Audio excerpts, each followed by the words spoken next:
Bonjour et bienvenue sur la chaîne L'anglais c'est cool. Aujourd'hui je vais vous parler des verbes à particules.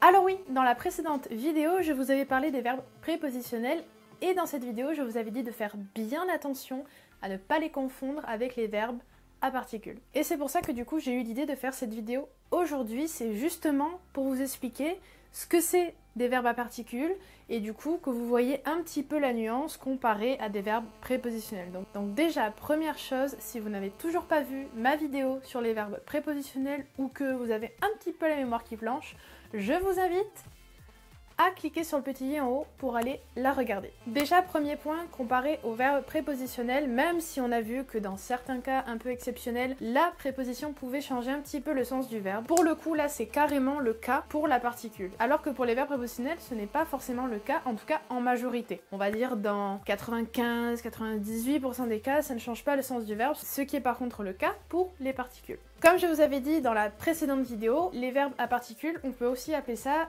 des verbes à particules adverbiales. Et je pense que ça peut peut-être vous aider justement de le nommer comme ça, parce que le fait qu'il y ait le mot adverbe après le mot particule, peut-être que ça peut justement vous aider à bien différencier ce que c'est une particule comparée à une préposition. Parce que justement, c'est le fait que la particule est une fonction adverbiale qui fait que le verbe va changer de sens et va vraiment modifier sa nature. Comme pour les verbes prépositionnels, il est possible, dans certains cas, c'est beaucoup moins fréquent qu'avec les prépositions, mais dans certains cas, qu'il puisse y avoir quelque chose entre le verbe et la particule, mais c'est quand même pas le plus fréquent parce que la particule et le verbe sont en fait un bloc insécable. En fait, on peut pas les séparer parce que justement, si on les sépare, ça veut plus rien dire. Le verbe, du coup, perd totalement le sens qu'il a avec sa particule. Ce qui n'est pas forcément le cas des prépositions avec les verbes, comme on l'a vu dans la précédente vidéo. Première partie de cette vidéo, je vais vous parler du coup de la construction des verbes à particules. Donc contrairement aux verbes prépositionnels, la particule ne peut pas être enlevée du verbe, selon évidemment ce que l'on veut dire à son interlocuteur. Et ça, ce sera notamment le cas avec les phrases impératives. Vous savez, c'est quand généralement on donne plus ou moins un ordre à quelqu'un. Donc par exemple, si je dis à quelqu'un come back, on voit que si j'enlève le back, ça veut plus vraiment dire la même chose. D'ailleurs, le verbe come tout seul, c'est pas très fréquent. On peut retrouver des prépositions comme in devant, come in, come out, come here. Bon là, here c'est carrément un adverbe à part entière, c'est même pas une particule. Mais si on enlève le back, on voit que du coup, ça veut plus dire exactement la même chose. Alors qu'avec le back, ça veut dire revient. Alors que come tout seul, ça veut dire venir. Donc on voit que c'est pas exactement la même chose du tout. Il y a toujours le mouvement de venir quelque part, on va dire ça comme ça. Mais avec le back, c'est vraiment, si on traduisait mot par mot, ça serait venir, retour. Donc revenir du coup. Si le verbe est suivi d'un complément, ce complément peut dans certains cas se retrouver entre le verbe et la particule, notamment s'il est court. Comme je vous ai dit, c'est pas forcé que le complément ou autre chose d'ailleurs soit entre le verbe et la particule. D'ailleurs, avec ce que je viens de vous dire, vous devez vous dire « Ah oui, donc la différence aussi avec un verbe prépositionnel, c'est que il peut ne pas y avoir de complément après. » Exactement, c'est comme on vient de le voir avec la phrase impérative, on dit come back. On voit qu'il n'y a rien derrière, on n'est pas obligé de mettre un complément derrière. Alors qu'on avait vu dans la précédente vidéo qu'avec une préposition, c'était quand même important qu'il y ait un complément derrière, sinon on ne pouvait pas utiliser les verbes prépositionnels tels quels. Sauf évidemment dans certains cas de figure, comme on l'a vu dans la vidéo. Du coup, si je vous dis could you please turn off the lights, ça fonctionne, mais je pourrais aussi très bien vous dire could you please turn the light off, ça fonctionne aussi. Après, c'est vraiment au choix. Je sais pas ce qui est le plus fréquent, honnêtement. Je pense que les deux sont à peu près équivalents, mais ça, vraiment, ça dépend de si vous êtes à l'aise avec la manipulation des verbes à particules. Peut-être qu'au début vous aurez plus le réflexe de mettre le complément ensuite, ce qui fonctionne également, mais vous pouvez voilà, très bien le mettre entre le verbe et la particule. Dans ce genre de cas de figure, ça ne gêne absolument pas. Par contre, si le complément est long, là il sera forcément après la particule. Regardez. I need you, fill in the form you're supposed to sign long ago now. Donc vous voyez que là on a mis the form après le verbe à particule parce que vu qu'il y a deux éléments, qu'il y a l'article défini avec le nom, on est obligé dans ces cas-là du coup de le mettre après la particule. On pourrait pas dire fill the form in. Ça fonctionne pas. En plus souvent quand il y a des particule comme ça avec in, qui peut aussi être une préposition dans certains cas de figure, ça fonctionne pas très bien de mettre un truc entre. Vraiment, il faut faire bien attention au contexte, et je pense que c'est un peu comme tout le reste, vous allez vous dire elle se répète et elle dit tout le temps la même chose, mais je pense qu'effectivement quand on est habitué à la langue anglaise, qu'au bout d'un moment, ça va vous paraître logique en fait, de à quel moment on peut mettre ou non le complément au milieu. Déjà, ce qui est bien à retenir, c'est de savoir que s'il est court, c'est possible, selon les cas de figure toujours, mais que s'il est long, comme ici avec the form, alors ça vous paraît peut-être court de dire the form, mais je pense que si vous essayez de le mettre au milieu comme j'ai fait, on sent quand même qu'il y a un truc un petit peu bizarre quoi. C'est pas très naturel de le dire comme ça, surtout si vous êtes habitué voilà, à écouter beaucoup d'anglais, que ce soit à travers des films, des podcasts, des vidéos, des séries, ou même vous sentez que c'est pas quelque chose de très naturel. Et rassurez-vous, même si au début vous êtes un peu perdu justement entre les verbes prépositionnels, les verbes à particules, etc., si on peut mettre les trucs entre le verbe et la particule, ça viendra, c'est comme tout en fait, ça viendra avec le temps. C'est bien de savoir, de connaître les règles, c'est toujours utile, surtout au début quand on débute, mais après ne vous en faites pas, c'est quelque chose qui vous semblera normal et naturel, et au bout d'un moment vous poserez même plus la question. Justement, pour revenir sur les phrases impératives, si vous mettez le verbe à particule à la fin de votre phrase, ça renforcera cette idée d'ordre en fait, ça renforcera ce que vous voulez dire à la personne. Et quand je parle du verbe à particule, je parle surtout de la partie particule, c'est-à-dire que si vous mettez ce verbe et sa particule à un autre endroit dans votre phrase, selon ce que vous voulez dire évidemment, ça aura pas la même intensité. Alors que si la particule est vraiment tout à la fin de la phrase, ça va vraiment apporter quelque chose en plus et ça va venir appuyer votre propos et l'intensité surtout de votre propos. Par exemple, take your coat off, ça veut dire enlève ta veste, mais généralement dit comme ça, vous voyez, j'ai essayé de prendre un peu d'intonation, c'est que vraiment ça vous met un peu en colère que la personne n'enlève pas son blouson. Je sais pas, ça peut arriver. Vous voyez qu'en le mettant à la fin avec le off, on sent qu'il y a plus d'intensité, évidemment là je vous le fais comme ça, mais si vous êtes vraiment énervé, en plus il y aura le ton,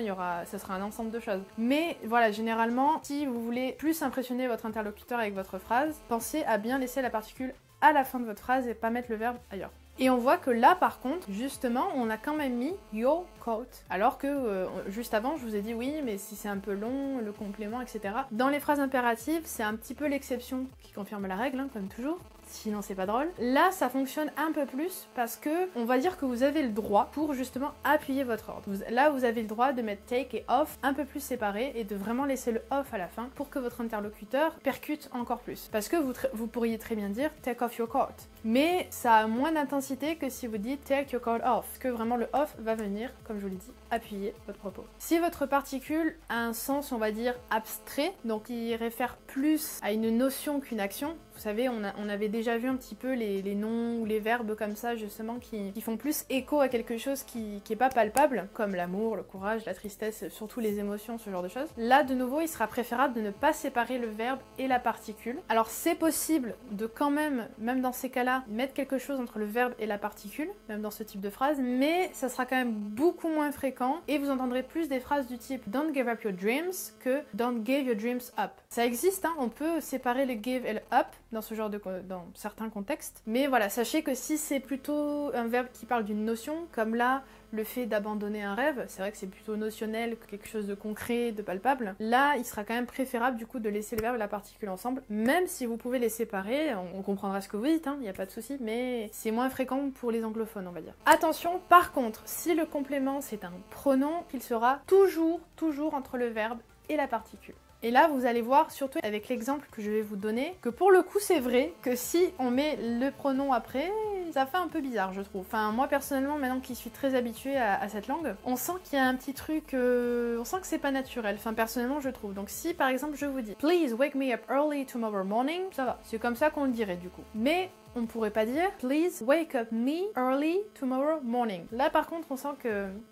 même moi, ça me fait super bizarre, vraiment, de dire wake up me. Vous voyez, j'arrive même pas à bien le dire, parce que c'est pas naturel. C'est vrai que les pronoms, avec les verbes à particules, se retrouveront toujours au milieu. Deuxième partie de cette vidéo, nous allons parler des fonctions des verbes à particules. Donc comme je vous l'ai dit, la fonction principale de la particule dans un verbe à particules, c'est de justement changer le sens du verbe.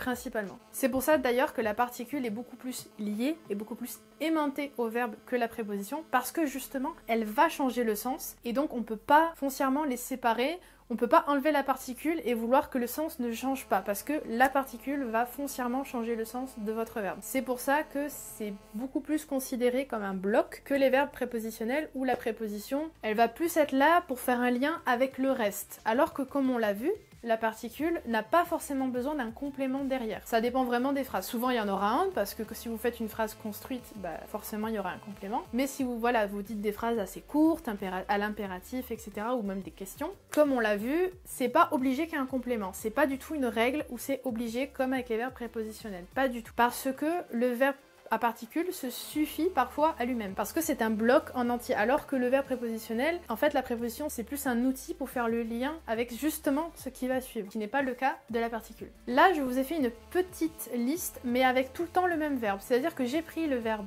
break, et à chaque fois je change la particule, et vous allez voir que du coup ça va changer le sens. Donc break à la base, tout seul, ça veut dire casser. Break down, ça veut dire tomber en panne. Break in, ça veut dire entrer par effraction. On a vu qu'avec la préposition into, ça voulait dire aussi la même chose. Break off, ça veut dire rompre. Ça peut être rompre de plein de façons différentes, pas forcément avec quelqu'un. Break out, ça veut dire éclater, notamment pour tout ce qui est le feu, pendant la guerre, ce genre de choses. C'est littéral en fait, c'est vraiment quelque chose qui explose littéralement. Et enfin, vous avez break up, qui veut dire disperser, mais qu'on utilise aussi pour dire qu'on a rompu avec quelqu'un. C'est quelque chose que vous allez beaucoup entendre dans les films, les séries, ce genre de choses, ou les vidéos de gens qui parlent de rupture. Là, par contre, dans ce cas de figure, voilà, on va pas retrouver me entre break et up. Ça fonctionne pas trop pour le coup. On aura break up with voilà, par exemple. J'ai fait la même chose avec le verbe take pour que vous voyez bien la différence avec différentes particules. Take tout seul veut dire prendre. Take back veut dire reprendre, comme come back. Take down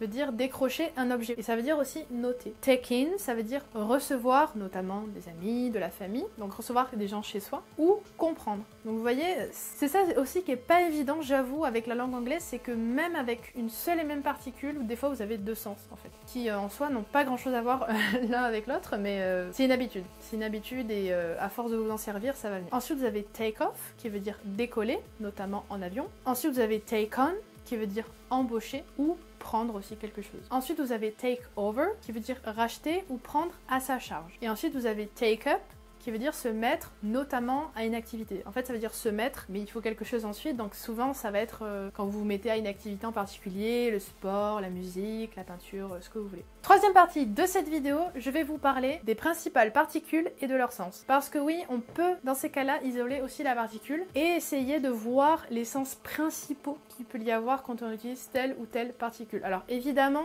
il faut toujours quand même faire bien attention avec quel verbe ça se retrouve, dans quel contexte ça se retrouve, parce que comme vous l'avez vu par exemple avec take in, il peut y avoir deux sens malgré que ce soit la même particule. Donc même et malgré ce que je vais vous dire, il faut quand même faire bien attention toujours, et ça je vous le répète toujours dans les vidéos de grammaire, conjugaison, etc., de toujours faire super gaffe au contexte. Dans quoi vous le retrouvez, dans quel type de phrase ça se trouve, parce que c'est quelque chose qui peut vraiment bouger et changer d'une phrase à l'autre et pas être exactement comme vous l'avez entendu dans une règle ou voilà. Donc évidemment il y a des règles, hein, ça veut pas dire que ce que je dis c'est du vent, mais il faut toujours quand même faire bien attention parce que même s'il y a un sens général, qu'il y a une fonction principale, etc. pour telle et telle chose, en grammaire ou en conjugaison, il y a toujours des petites variantes parce que la langue, bah, c'est une langue vivante, donc forcément c'est quelque chose qui est en mouvement, qui peut évoluer, et si ça se trouve, take in dans 10 ans, ça voudra dire encore autre chose. Enfin vous voyez, donc toujours prendre tout bien en considération pour pas vous tromper. Surtout si vous devez traduire un texte, etc., faire bien attention. Donc quand vous allez retrouver about, ce sera notamment pour parler de quelque chose qui va dans différentes directions. Vous avez par exemple le verbe à particule walk about, ça veut dire marcher sans trop de destination, sans trop savoir où on va. Alors que vous voyez, quand on utilise about en tant que préposition, comme quand on dit talk about, c'est pas la même chose, vous voyez, parce que talk about, c'est parler de quelque chose, parce que about, dans d'autres contextes, ça veut dire à propos de quelque chose. Donc vous voyez que, pareil, selon dans quel contexte, si c'est particules, si c'est prépositions, tout ça, ça peut vraiment changer. Across signifiera tout ce qui est à travers quelque chose, dans les deux sens, que ce soit abstrait ou pas. Donc si vous dites walk across, ça veut dire traverser. Et souvent il y aura quelque chose qui suit, walk across the street ou quelque chose comme ça. Avec la particule along, ce sera très souvent l'idée d'avancer le long de quelque chose. Par exemple, si vous dites move along, ça veut dire avancer. Si vous avez les particules around ou round, qui sont vraiment similaires, ce sera souvent l'idée de circularité. Très souvent, ce sera ça. Par exemple, si vous dites look around, ça veut dire regarder autour de soi. Si vous avez away, il y aura toujours une idée d'éloignement. Si vous dites par exemple turn away, ça veut dire se détourner. Si vous rencontrez la particule back, ça sera souvent pour l'idée de sens inverse. Une idée de retour aussi. Comme on l'a vu avec come back, c'est le meilleur exemple pour ça, c'est pour dire reviens. Donc très souvent, back, c'est pour quelque chose qui va revenir soit à son état initial ou un mouvement arrière en fait souvent. Tout simplement go back, come back, take back, un mouvement qui revient vers nous en fait. Si vous rencontrez la particule down, ce sera souvent l'idée d'un mouvement plutôt vers le bas ou quelque chose en diminution. Par exemple, go down, ça veut dire littéralement descendre, aller en bas, littéralement. Ou diminuer quelque chose aussi. Go down peut fonctionner pour l'idée de descendre physiquement parlant ou quelque chose qui descend, qui diminue, mais aussi de manière abstraite. Si vous rencontrez la particule in, qui peut aussi être une préposition, il y aura cette idée de quelque chose d'intérieur. C'est comme si à chaque fois vous allez rentrer dans quelque chose en fait, que ce soit de manière abstraite ou non d'ailleurs. Parce que par exemple, si vous dites à quelqu'un come in, ça veut dire entre. Si vous avez la particule off,